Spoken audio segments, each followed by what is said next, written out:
You got a Tinder match. Wow, wow, wow. She's the best one yet. What message are you gonna send her? A dating video. Top 10 best pickup lines to use on dating apps. Why don't you just send her a message? You know you don't need to watch these videos before sending one. Overthinking again? And it's not just about what message to send her back, is it? What am I doing with my life? Should I drop out of college and start a business? Should I drop the useless friends that are holding me back? Should I date or focus on myself? These are questions that plague the mind of every single young man out there. Overthinking is the single repellent to a peaceful life. It takes all of the fun and joy out of life. It makes life feel so hard and heavy. Believe me, I have been through the trials and tribulations of overthinking.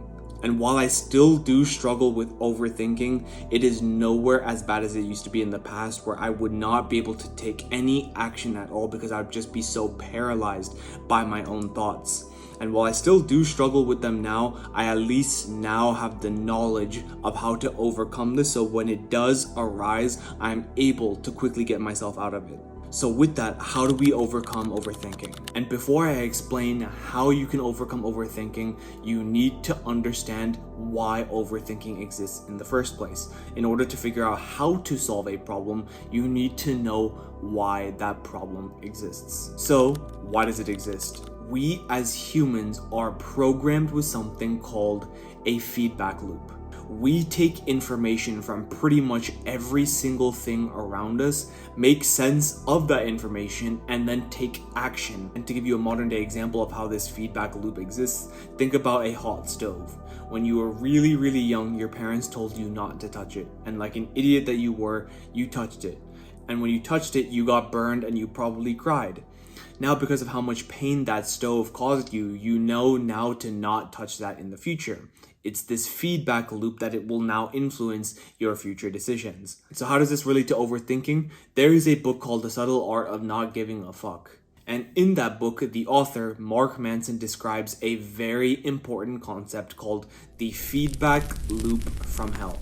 And basically what this feedback loop from hell is kind of what I just described, but one from hell. Let me explain. He says that this feedback loop that basically takes in and processes information like every single thing is that in this case, it actually aids in our own self-destruction. Rather than it providing information to influence our next action and decision, it instead just makes us feel worse. And to illustrate an example of this feedback loop from hell and to relate it to overthinking, let's take the example of sending a message to someone. Let's say you got a Tinder match, for example. You overthink so much to the point that you either, one, don't send a message at all, or you send a really bad message. And because of either of these two actions that you just took, you end up getting a bad outcome. For example, that other person does not reply to you. Now you have the feedback that overthinking led to this bad outcome, rather than a normal feedback loop of now influencing your decision to not overthink in the future. Now you start to overthink about overthinking. You start to feel bad about what you did in the past, and you continuously just keep that in your mind and continuously just overthink about overthinking. Now this issue gets really bad because overthinking leads to stress, depression, and anxiety. And what do people do when they are faced with these emotions? They resort to their bad habits to escape from this overthinking.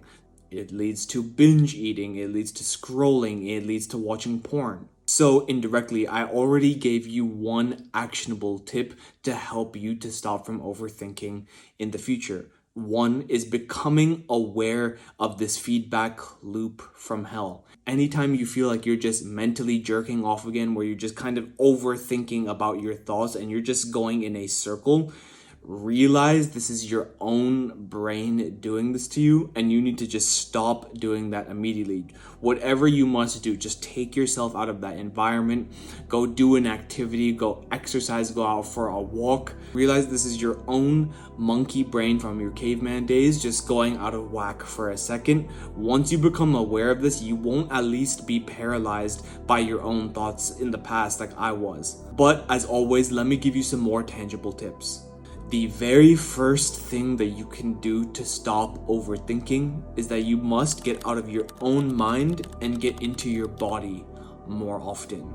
And the reason I'm giving this first is that the rest of the tips to follow do not matter until you implement this one first. By getting out of your own head and into your body more, you will realize how much more peaceful and how much more fluid your life is on a daily basis. You kind of find yourself doing more and thinking less. Some activities that are really good at taking you out of your own head and putting into your body more often are mindfulness practices such as meditation, such as journaling, such as yoga. There are so many benefits to meditation and journaling, but this is one huge one, and that's to stop overthinking. Another really good way to get out of your head and into your body is by socializing. This is something that not enough people are talking about because everyone is just glued to their phones. They're staying at home. No one's really interacting with each other like they used to. But socializing is an amazing way to stop overthinking. When you're having a conversation, especially with someone that you really like to talk to, you're not going to be overthinking about yourself or about those problems that you have. You're going to be focused on the other person. You're going to want to know what they have to say. They will add so much more fun and so much more joy into your current life than just staying at home trying to just solve your problems. And just as a bonus tip, talking to girls will get you out of your own head and into your body more often. Yes, you might overthink it just trying to get into it, but trust me, once you get into a rhythm, into a flow, it's a very good way to get into your body more. Now, the very second way to stop overthinking so much is to take massive action daily. You need to basically work your ass off, especially when you're young. The reason for this is because naturally you know that hard work will actually take you to where you want to be. You don't have any proof or records that you're actually good at anything or that you're worth something. And as harsh as that might sound, it's very true. So what you must do is that you must take massive action daily because one, it'll get you closer to your goals, but two, it removes all doubt. If you're unsure of something, if you're overthinking two options, this or that, try both. Try both and see what sticks and what doesn't. Even if one just marginally worked better than the other, stick with that for a little while, and if that fails, try another thing and try another thing. Once you learn that action is what removes doubt and not thinking, you will become addicted to taking more action. The reason why you're struggling so much and you're procrastinating right now is that you're not taking enough action. Once you take enough action, you actually learn that this is what gives you all the answers that you need.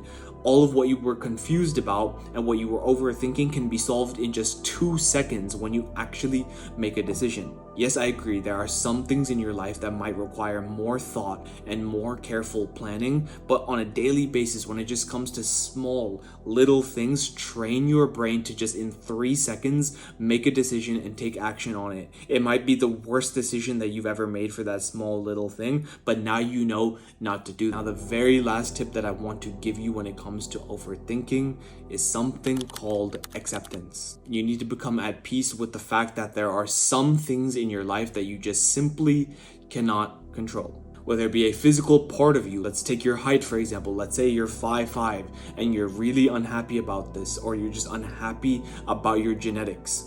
You need to be okay with certain things like this. You need to accept the certain things that God has given you. And let's say, for example, it is your height that you're worried about. You're 5'5", I'm 6'4", for example. But with that, even though that I'm 6'4", I have the same mission as you. You and me, even though we're totally different heights and I'm taller, we have the same mission: to make a lot of money, to be in a good, loving relationship, to maybe start a family one day. We have the exact same goals and we have the exact same things to do. Whether you're 5'5", you're 3'1", or you're 7'4", we all have the same goals. It's very important to remember that the mission is the same regardless. There might be other stuff in your life that you cannot control, where you were born, the parents that you have. There are just some things that you have to become at peace with Put it away to the side and then just take massive action like in the previous step that I said before. If you take all of these 3 tips that I gave in this video, I promise you will find yourself more at peace. You'll find yourself doing things that you enjoy more often. You will add more joy, more creativity, and just more overall fun in your life. I wish you all the utmost success because there's plenty for all of us. Mwah.